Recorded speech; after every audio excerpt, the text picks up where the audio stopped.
Good morning everyone. आज के इस लेक्चर में हम जानेंगे कनेक्टिव टिश्यू के बारे में और क्लासिफिकेशन क्या है कनेक्टिव टिश्यू का उसके बारे में देखेंगे हम, जिसमें हमारा इसको दो मेजर पार्ट में हमने डिवाइड किया है ब्रॉड कैटेगरी में। फर्स्ट होता है हमारा एम्ब्रियोनिक कनेक्टिव टिश्यू, सेकंड आता है mature connective tissue. Embryonic connective tissue में वो कनेक्टिव टिश्यू आते हैं जिनकी जो लाइफ स्पेन है, जब हमारा एम्ब्रियो डेवलप होता है, जब सेकंड ट्राइमेस्टर तक, उस टाइम पर जो डेवलपमेंट होता है या 9 मंथ तक हम बोल सकते हैं, तब जो हमारे टिश्यू होते हैं ह्यूमन शो फीमेल यूट्रस के अंदर बोन्स के अंदर, तब जो टिश्यू होते हैं उनको बोलते हैं हम एम्ब्रियोनिक कनेक्टिव टिश्यू। उसके बाद आफ्टर ये मैच्योर हो जाते हैं जिनको हम बोलते हैं मैच्योर कनेक्टिव टिश्यू। अब जितने भी जो मैच्योर कनेक्टिव टिश्यू है ये सभी अराइज होते हैं हमारे एम्ब्रियोनिक कनेक्टिव टिश्यू से। और दूसरा होता है हमारा मीसेनकाइम। तो मीसेनकाइम होता है इसी से जितने भी कनेक्टिव टाइप के जितना भी इसका क्लासिफिकेशन है ना, मैच्योर हो गया, लूज हो गया, एरियोलर, एडिपोस है, ये सब एराइज होते हैं, सब ये प्रोड्यूस होते हैं। कहाँ से होते हैं? ये हमारे मीसेनकाइम से। तो मीसेनकाइम क्या होती है? जैसे हमने जर्म लेयर देखा था, तीन हमने, मेसोडर्म, एक्टोडर्म और एंडोडर्म, जो कि हमारी जर्म लेयर होती है। तो वहीं से जो मीसेनकाइम है वो होता है, और ये हमारा ग्राउंड सब्सटेंस होता है यूट्रस के अंदर, वहाँ पर सिचुएटेड होता है, एम्बेडेड होता है, और धीरे धीरे करके जो डेवलप है वो सारे टिश्यू बनना शुरू हो जाते हैं। जैसे कि हमने अर्लियर लेक्चर में समझा था, टिश्यू क्या होता है। टिश्यू हमारा फैट हो सकता है, सेमी सॉलिड हो सकता है, और लिक्विड भी हो सकता है, राइट। तो अब हमने देखा कि एक हमारी जो जर्म लेयर है उससे जितने भी हमारे बोन्स है, हमारा ब्लड है, हमारे ऑर्गन्स है, हमारी जो टिश्यू है ना, ह्यूमन बॉडी की जो स्किन है, स्ट्रक्चर है, ये सारी चीज़ें कहाँ से फॉर्म होती है? जो हमारी प्राइमरी जर्म लेयर होती है या जो पहले टिश्यू बनता है, उसी से सभी जो टाइप के टिश्यू है वो एराइज होना शुरू होते हैं, राइट। तो कनेक्टिव टिश्यू क्या है? बेसिकली हमने जैसे कि पिछले लेक्चर में, अगले लेक्चर में भी हमने डिस्कस किया था, कनेक्टिव टिश्यू आपके जो 4 टाइप होते हैं उसमें से वन ऑफ द 4 एक प्राइमरी टाइप होता है, और जिसमें हम देखते हैं कि इनका बेसिक फंक्शन होता है स्ट्रक्चरल सपोर्ट प्रोवाइड करने का, फंक्शनल होता है इनका आपस में एक दूसरे को बाइंड करने का, प्रोटेक्शन का और सपोर्ट का। एक टिश्यू से अनदर टिश्यू है उसको बाइंड करते हैं, एक ऑर्गन से अनदर ऑर्गन को बाइंड करते हैं, बाइंड करने के बाद उसको सपोर्ट एंड प्रोटेक्शन देते हैं, आपस में कम्युनिकेट करते हैं। तो this is the function of connective tissue. जैसे कि नाम से ही क्लियर है, कनेक्टिव। कनेक्टिव मीन्स कनेक्ट करना, एक दूसरे को जोड़ना, एक दूसरे को बाइंड करना, राइट। इसमें आता है हमारा एम्ब्रियोनिक कनेक्टिव टिश्यू और mature connective tissue. Structural and functional एक फ्रेमवर्क देते हैं, ऑर्गन हो गए हमारे, जो भी अनदर टिश्यू है, एक टिश्यू का अनदर टिश्यू से बाइंड करते हैं, support and protection. This is the function of connective tissue. ये जो हमारे 4 टाइप के कनेक्टिव टिश्यू में है उसमें से एक one of the important primary होता है। अब जिसमें हम देखेंगे हमारा एम्ब्रियोनिक, जिसमें हमारा मीसेनकाइम है ना, मीसेनकाइम जो टिश्यू होता है,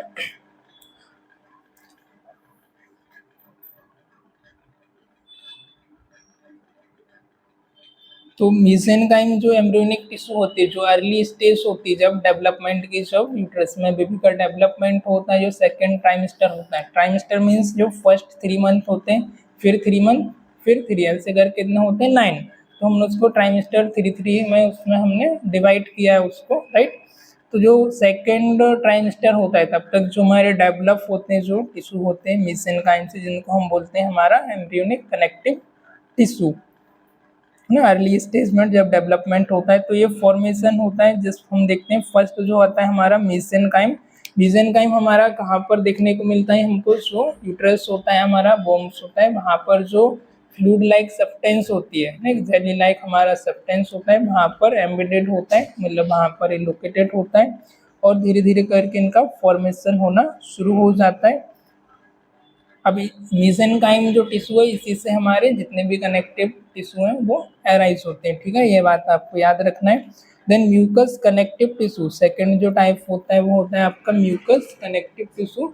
जैसे नाम से क्लियर हो रहा है, म्यूकस है ना। म्यूकस होना मतलब कि क्या होता है हमारे, थोड़ा सा एक डिस्कस हमारा चिपचिपा एक सॉल्यूशन होना, एक जेली लाइक स्ट्रक्चर होना, या फिर इसका अनदर नेम है बार्टोन्स जेली। बार्टोन्स कोई साइंटिस्ट थे, उन्होंने इसकी रिसर्च की, इसके लिए बार्टोन्स जेली इनका नाम पड़ गया, राइट। म्यूकस कनेक्टिव टिश्यू या another name of mucous connective tissue is Wharton's jelly ना। समटाइम मल्टीपल चॉइस क्वेश्चन में पूछा जाता है कि what is the another name of mucous connective tissue. तो ये आपको याद होना चाहिए। उसके बाद फिर नेक्स्ट हमारा, अब ये जो टिश्यू है हमको कहाँ पर देखने को मिलता है, प्राइमरली जो हमारी जो फीमेल्स है उनमें क्या होती है, अम्बिलिकल कॉर्ड होती है ना। अम्बिलिकल कॉर्ड में जो प्लेसेंटा होता है उससे अटैच होता है, बेबी को क्या करता है, न्यूट्रिएंट हो गए, प्रोटीन हो गए, विटामिन है एक्सेट्रा उनको प्रोवाइड करता है, ऑक्सीजन है, ब्लड के साथ जो भी हम मदर जो इनटेक करती है। अब छोटा बच्चा है 9 मंथ तक है तो वो अलग से तो कुछ खा नहीं रहा है, जो मदर इनटेक करती है वो न्यूट्रिएंट, प्रोटीन, विटामिन एक्सेट्रा जो भी हम खाते हैं वो बच्चे को पहुंचते हैं। तो वो कैसे जाते हैं, जो ब्लड वेसल्स होती है रिच, बहुत ज़्यादा वहाँ पर ब्लड वेसल्स होती है हमारे प्लेसेंटा में, जो अम्बिलिकल हमारी कॉर्ड होती है उसके साथ अटैच होता है और वो न्यूट्रिएंट को सप्लाई करती है, ऑक्सीजन को, ब्लड को सप्लाई करने का काम करती है। तो वहाँ पर प्रेजेंट होता है हमारा म्यूकस कनेक्टिव टिश्यू और उसको फॉर्म करता है, ब्लड वेसल्स होगी वहाँ का, उसको स्ट्रेंथ और प्रोटेक्शन प्रोवाइड करता है। इसका फंक्शन क्या होता है, स्ट्रेंथ और प्रोटेक्शन प्रोवाइड करता है, एक सपोर्ट प्रोवाइड करता है, जिससे कि बेबी को न्यूट्रिएंट तो मिल ही रहा है, वो सब तो मिल रहा है, और उसको होल्ड करके रखता है, क्योंकि जो पूरा यूट्रस होता है उसके अंदर फ्लूइड होता है, तो वो भी एक फ्री फ्लूइड में क्या करता है, स्विंग करता रहता है ना, फ्लोटिंग करता है, तो उसको भी एक सपोर्ट, एक फ्रेमवर्क भी प्रोवाइड करता है जब अर्ली स्टेज में एम्ब्रियो हमारा डेवलपमेंट हो रहा होता है एट दैट टाइम, राइट। तो ये दोनों आपको क्लियर हुए होंगे, मीसेनकाइम और म्यूकस कनेक्टिव टिश्यू, आया समझ। अभी हम देखेंगे मैच्योर कनेक्टिव टिश्यू, ये जो होते हैं ये हमारे इमेच्योर हैं, उसके बाद फिर मैच्योर कनेक्टिव टिश्यू जो कि पूरे तरीके से डेवलप हो जाते हैं आफ्टर बर्थ के बाद, जिसमें हमारा फर्स्ट आता है लूज कनेक्टिव टिश्यू, सेकंड है डेंस कनेक्टिव टिश्यू, थर्ड है कार्टिलेज, देन बोन टिश्यू जो ऑसियस टिश्यू होता है, एंड लिक्विड ऑसियस मीन्स भी बोन होता है, राइट। तो पहले देखेंगे हम लूज कनेक्टिव टिश्यू, जैसे नाम से क्लियर हो रहा है लूज। तो लूज कनेक्टिव टिश्यू में क्या होता है हमारा,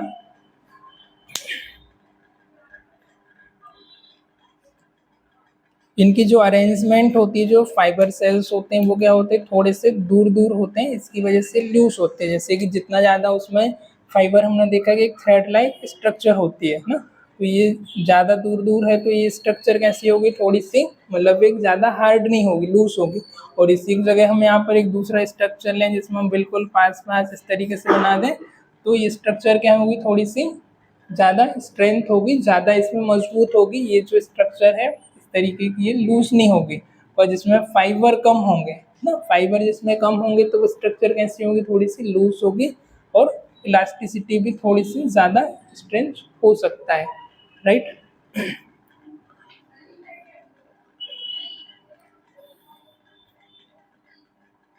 इसमें जो फाइबर का अरेंजमेंट होता है वो लूज होते हैं, लूज मतलब कम फाइबर होते हैं, जिसकी वजह से इसकी जो स्ट्रक्चर है वो लूज होती है। जिसमें आता है हमारा इंक्लूड, इसके अंदर areolar connective tissue widely distributed under the, बंद करना कनेक्ट, ओके। सो हम यहाँ पर देख रहे थे लूज कनेक्टिव टिश्यू के बारे में। लूज कनेक्टिव टिश्यू की जो स्ट्रक्चर होती है, जो फाइबर उसमें लूज फॉर्म में अरेंजमेंट होते हैं, कम फाइबर होते हैं, जिसकी वजह से उसकी स्ट्रक्चर है वो लूज होती है। और लूज कनेक्टिव टिश्यू के अंदर भी सब डिवीजन है हमारा, एरियोलर कनेक्टिव टिश्यू, एडिपोज और रेटिकुलर। एरियोलर कनेक्टिव टिश्यू के बारे में देखेंगे पहले हम, what is the areolar connective tissue. तो एरियोलर कनेक्टिव टिश्यू होता है जो वाइडली डिस्ट्रीब्यूटेड होता है अंडर द एपिथेलिया। एपिथेलिया क्या होता है, हमारी जो स्किन की लेयर होती है उसको हम बोलते हैं एपिथेलिया, है ना। तो अंडर एपिथेलिया में क्या होता है, वाइडली डिस्ट्रीब्यूटेड होते हैं, और ज़्यादातर जो प्रेजेंट होते हैं हमारे टिश्यू में वो इस एरियोलर कनेक्टिव टिश्यू होता है। एंड अराउंड द कहाँ पर देखने को मिलता है हमको, नर्व और ब्लड वेसल्स। अब हमारी जो ब्लड वेसल्स होती है, ये जो ब्लड वेसल्स है इसके आसपास जो स्पेशली होलो ऑर्गन्स होते हैं, जो अंदर से खाली ऑर्गन होते हैं, यहाँ पर ये देखने को मिलता है। या फिर हमारी कोई नर्व आई हुई है तो नर्व के आसपास जो स्ट्रक्चर फॉर्म करते हैं वहाँ पर हमारा कनेक्टिव टिश्यू हमको देखने को, एरियोलर कनेक्टिव टिश्यू देखने को मिलता है। ये क्या करता है, उनको आपस में टिश्यू टू टिश्यू को बाइंड करता है और सपोर्ट प्रोवाइड करता है। तो कनेक्टिव टिश्यू है तो वो तो सभी बाइंड एंड सपोर्ट का काम तो करते हैं। Then adipose tissue, adipose tissue भी इम्पोर्टेंट है, जो क्या करता है हमारा स्टोरेज करता है फैट को स्टोर करता है किसके लिए, एनर्जी के लिए, है ना।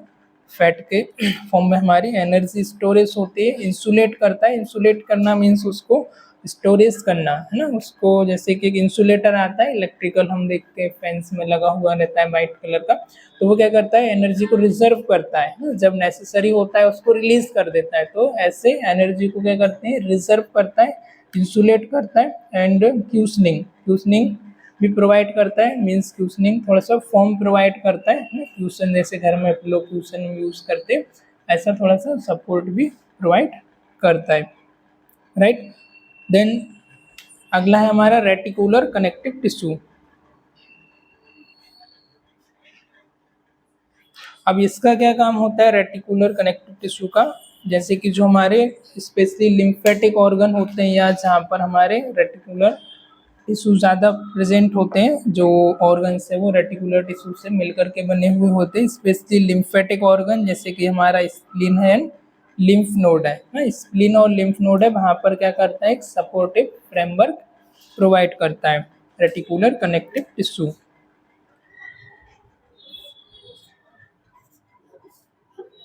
स्प्लीन एंड लिम्फ नोड ना, इनको क्या करता है सपोर्ट।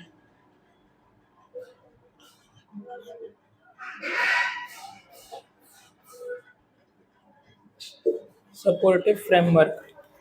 तो यहाँ तक हमने फर्स्ट देखा, सेकंड हमने देखा, अब हम देखेंगे dense connective tissue.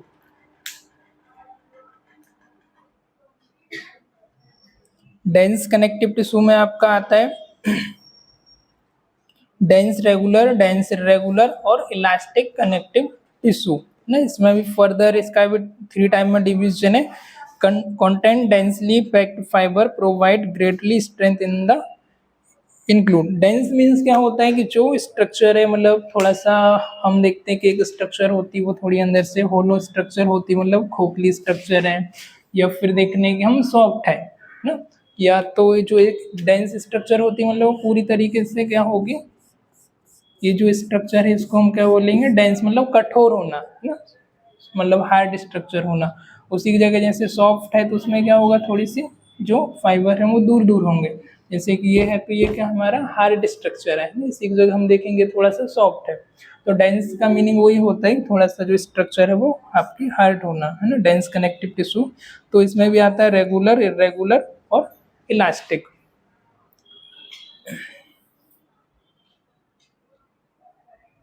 Dense regular में found in the tendon and ligament where fiber are parallel providing tensile strength।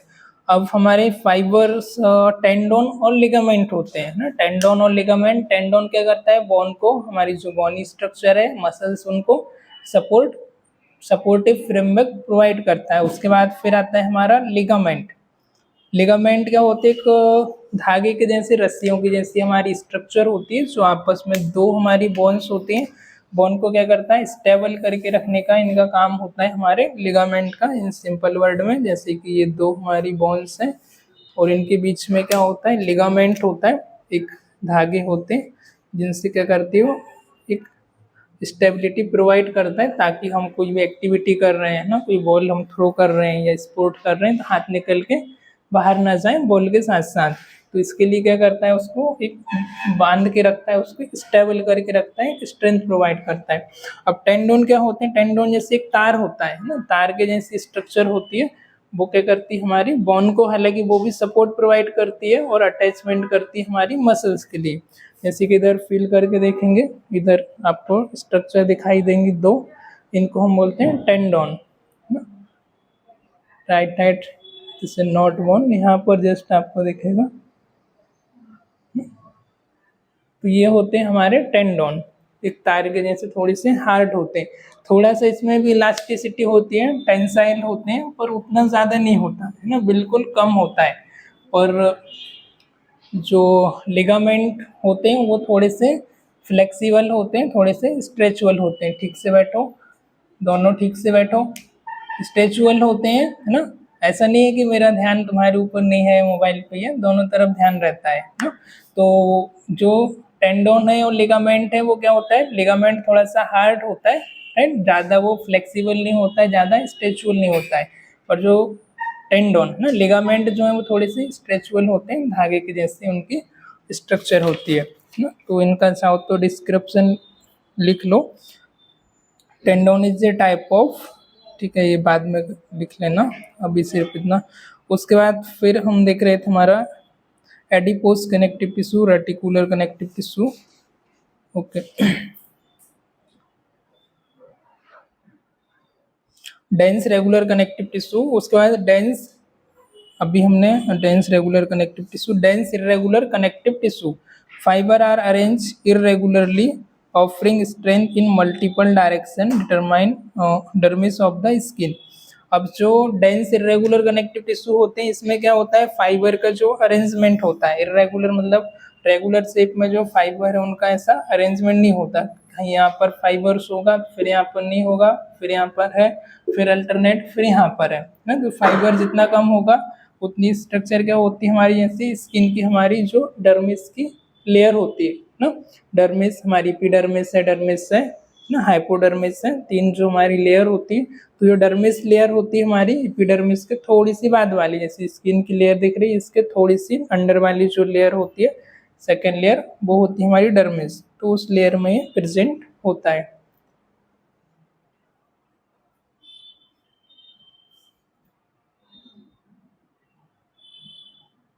अब ये क्या करता है, मल्टीपल डायरेक्शन में क्या करता है, ऑफर करता है, मूवमेंट को अलाउ करता है ना। जैसे कि हमारी जो स्किन डर्मिस लेयर है, हम हाथ को जिधर मोड़ना चाहें वैसा हम उसको फ्लेक्सिबली मूव कर सकते हैं, पर कोई हार्ड चीज़ है, पेन है, तो हम इसको मूव नहीं कर सकते। इसी जगह हमारी स्किन की लेयर हम स्ट्रेच भी करें, ऐसे करके हम खींच सकते हैं। तो ये एक स्ट्रेचुअल, एक उसको फ्लेक्सिबल डायरेक्शन में मूवमेंट प्रोवाइड करता है, right.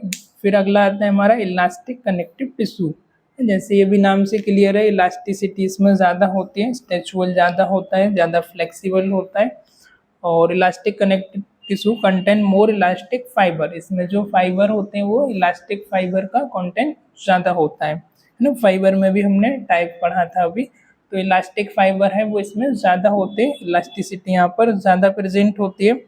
And found in the structural like arteries allowing stretch in recall. अब जो आर्टरीज होती है ना, हमारी ब्लड वेसल्स जो होती हैं, आर्टरीज वेंस, वहाँ पर ये प्रेजेंट होता है। और दूसरा हमारा ब्लैडर है, वहाँ पर प्रेजेंट होता है। फिर हमारा यूट्रस है, सर्विक्स है, उधर ये जो इस टाइप का टिश्यू है इलास्टिक, वो ज़्यादा प्रेजेंट होते हैं ना। तो वापस से ये स्ट्रेच करते हैं और वापस से अपनी जो पहले की स्टेट है वहाँ पर रिकॉइल होके वापस से आ जाते हैं रबड़ की तरह, राइट। देन आता है हमारा कार्टिलेज। अगला है कार्टिलेज।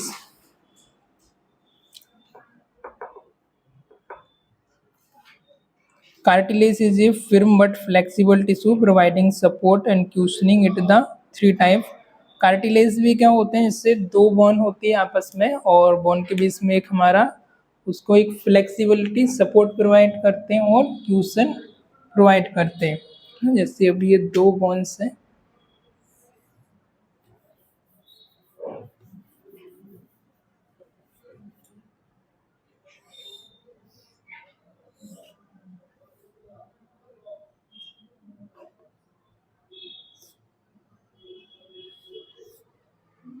ठीक है, ये दो बोन्स हैं। अब ये दो बोन सिर्फ यदि हार्ड बोन रहेगी, हमारी कैल्शियम की बोन रहेगी, तो यहाँ पर क्या होगा, जब भी हम हाथ का मूवमेंट करेंगे तो आवाज़ आएगी। जैसे गाड़ी में हम ब्रेक लगाते हैं तो ऑयल नहीं रहता तो क्या होता है, आवाज़ आती है ना, सू सू आवाज़ आना शुरू हो जाती है।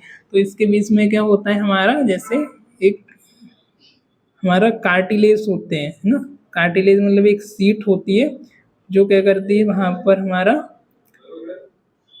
पर क्यूशन प्रोवाइड करती है। क्यूशन मतलब एक उसको सपोर्ट देती है, जिसकी वजह से क्या होता है, हमारा जो मूवमेंट हो प्रॉपर तरीके से फ्लेक्सिबल होता रहता है ना। और दूसरा होता है यहाँ पर हमारा साइनोवियल जॉइंट होते हैं, वहाँ पर हमारा साइनोवियल ऑयल भी प्रेजेंट होता है, जिसकी वजह से जो कि लुब्रिकेशन का काम करता है और फ्रिक्शन को रिड्यूस करता है। नहीं तो कोई भी चीज़ आपस में टकराएगी तो आवाज़ होगी, इस तरीके से यहाँ पर आवाज़ आएगी, और यहाँ पर फ्रिक्शन नहीं होगा तो आवाज़ प्रोड्यूस नहीं होगी, है ना। तो बीच में या कोई जर्क वगैरह भी लग जाए तो फिर वो क्या करता है, वहाँ पर बीच में सपोर्ट प्रोवाइड करता है। जैसे ये दोनों आपस में टकराएंगे तो ज़्यादा प्रॉब्लम होगी, पर बीच में यदि यहाँ पर सपोर्ट है तो ये टकराएंगे तो ज़्यादा दिक्कत नहीं होगी। तो इसके तरीके से एक क्यूशन प्रोवाइड करता है वहाँ पर। एक क्यूशन मीन्स एक गद्दा, एक तकिया रहता है, हमेशा गद्दी प्रोवाइड करता है, right. Then elastic cartilage found in the ear and epiglottis. Elastic cartilage होता है वो कहाँ पर, हमारे ईयर, कान की जो अंदर की स्ट्रक्चर है, ईयर जो कान है इलास्टिक कार्टिलेज से बने।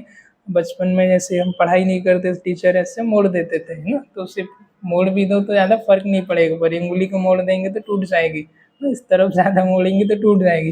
कान को इधर मोड़ो या इधर मोड़ो नहीं टूटेगा वो, है ना। तो इलास्टिक कार्टिलेज हमारे कान का जो पिन्ना है ऊपर का, इसमें ज़्यादा प्रेजेंट होता है, ठीक है। एपिग्लोटिस होती है जो कि हमारा फूड पाइप होता है, जिसको हम खाना खाने की जो नली होती है और श्वास लेने की नली, तो दोनों का रास्ता एक ही जगह से होता है ना। जैसे दो ट्यूब है और दोनों का जो रास्ता है एक ही जगह से होता है ना, यहाँ से आपस में ज्वाइंट होती है। तो यहाँ पर क्या होता है, एक ढक्कन होता है ना, ये क्या करता है, इसको दो पार्ट में डिवाइड करता है। भाई यदि आप ऑक्सीजन ले रहे हो तो जैसे एक यहाँ पर एक ये होता है, तो यदि आप ऑक्सीजन ले रहे हो तो ये ऑक्सीजन का पाइप है नीला वाला, जो सपोज करके चलो, तो ये ओपन हो जाता है, ऑक्सीजन को अलाउ करता है। जब आप खाना खाते हो तो इसको क्या कर देता है, ये बंद कर देता है और खाने वाली जो पाइप है उसको चालू कर देता है। Oesophagus and trachea, medical language में बोलते हैं फूड पाइप को इसोफेगस, श्वास नली को बोलते हैं ट्रेकिया ना। तो ये ढक्कन जो है ओपन नेचुरली होता है, जब आप खाना खाते हो तो खाना वाला ओपन हो जाता है, जब आप श्वास लेते हो तो ये वाला हो जाता है। कभी कभी हम कुछ खाना जल्दी जल्दी में खाते हैं या हमको हिचकी आ जाती है खाना खाते समय, तो हम बोलते हैं भाई कोई याद कर रहा है ना, तो कोई याद नहीं करता है, हम किसी को याद कर रहे होते हैं, या फिर हम जल्दबाजी में खाना खाते हैं, हम ध्यान दे के खाना नहीं खाते, तब ऐसा होता है।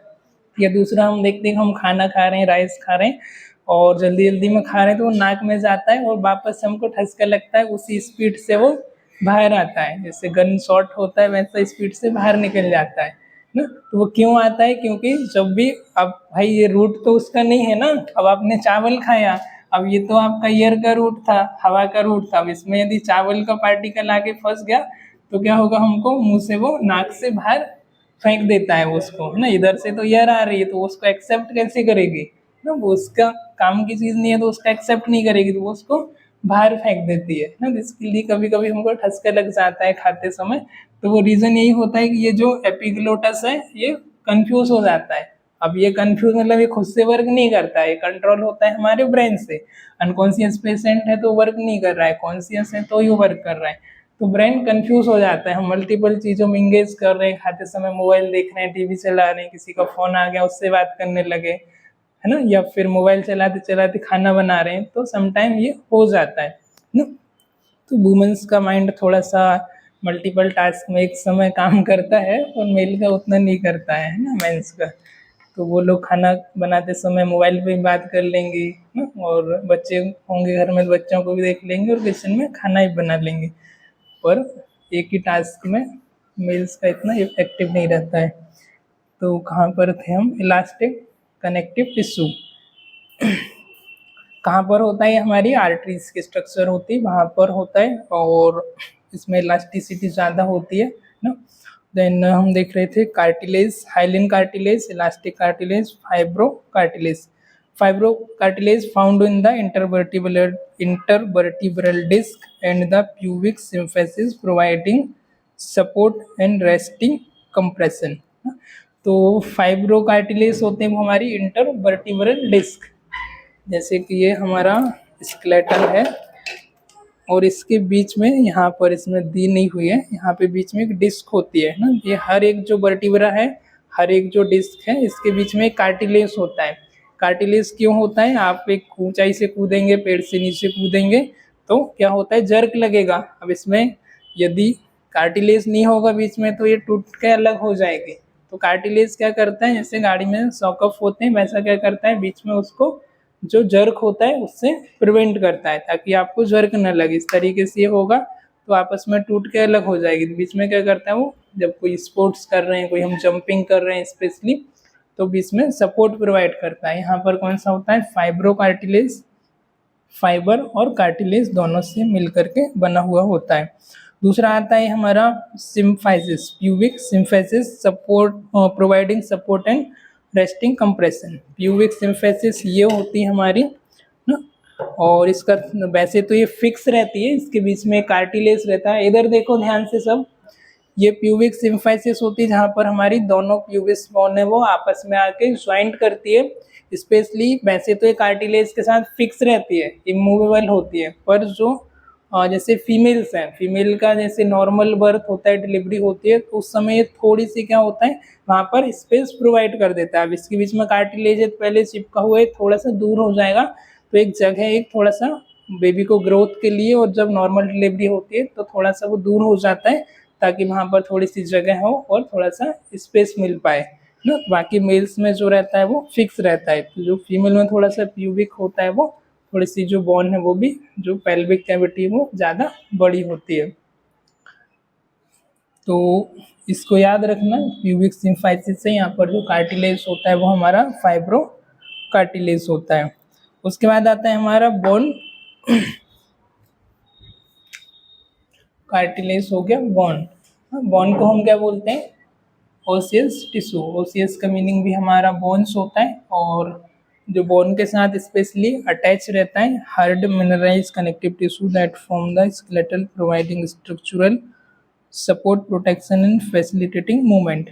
अब जो पहले इमेच्योर बोन्स होती है ना, जैसे छोटे बच्चे हैं, बर्थ हुआ है 1 या 2 साल तक, तो जो बोन होती है थोड़ी सी सॉफ्ट होती है ना, क्योंकि वो उस समय इसमें ऑसियस टिश्यू में होती है, धीरे धीरे करके उसमें कैल्सिफिकेशन होता है, कैल्शियम ज़्यादा आता है, फाइबर ज़्यादा आते हैं, तो क्या होता है जो बोन है कैल्शियम के साथ साथ और मिनरल्स उसमें इंक्रीज होते जाते हैं, बोन हमारी हार्ड हो जाती है। जैसे हम देखते हैं कि छोटे बच्चे वो कहीं खेल कूद रहे हैं, कुछ हो गया, थोड़ा बहुत गिर गए, इंजरी हो गई, तो उनको ऑपरेशन करने की ज़रूरत भी नहीं होती। इनकेस फ्रैक्चर भी हो जाए, थोड़ा सा हम उनको इमोबलाइज करते हैं, बेल्ट वगैरह लगा देते हैं या फिर कच्चा प्लास्टर लगा देते हैं और ऑटोमेटिक वो ठीक हो जाते हैं ना।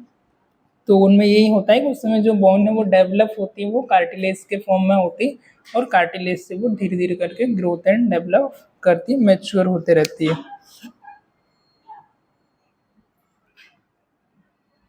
ये क्या प्रोवाइड करती है, हमारे जो स्केलेटल होता है उसको एक स्ट्रक्चरल सपोर्ट, प्रोटेक्शन और मूवमेंट को फैसिलिटेट करती है, राइट। उसके बाद आता है हमारा blood, sorry liquid connective tissue. तो लिक्विड कनेक्टिव टिश्यू में आता है हमारा ब्लड और लिम्फ नोड। तो ब्लड इटसेल्फ क्या है, हमारा कनेक्टिव टिश्यू है, लिक्विड कनेक्टिव टिश्यू आपका ब्लड होता है। लिम्फ जो होता है वो भी आपका लिक्विड कनेक्टिव टिश्यू होता है।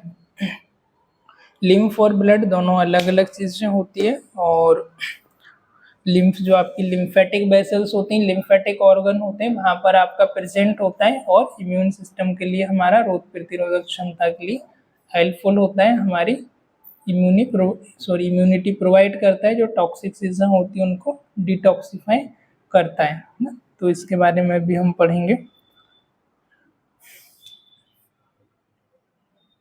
ठीक है, आज के लेक्चर में फ़िलहाल इतने, मिलते हैं किसी और लेक्चर में। Till the time, good bye.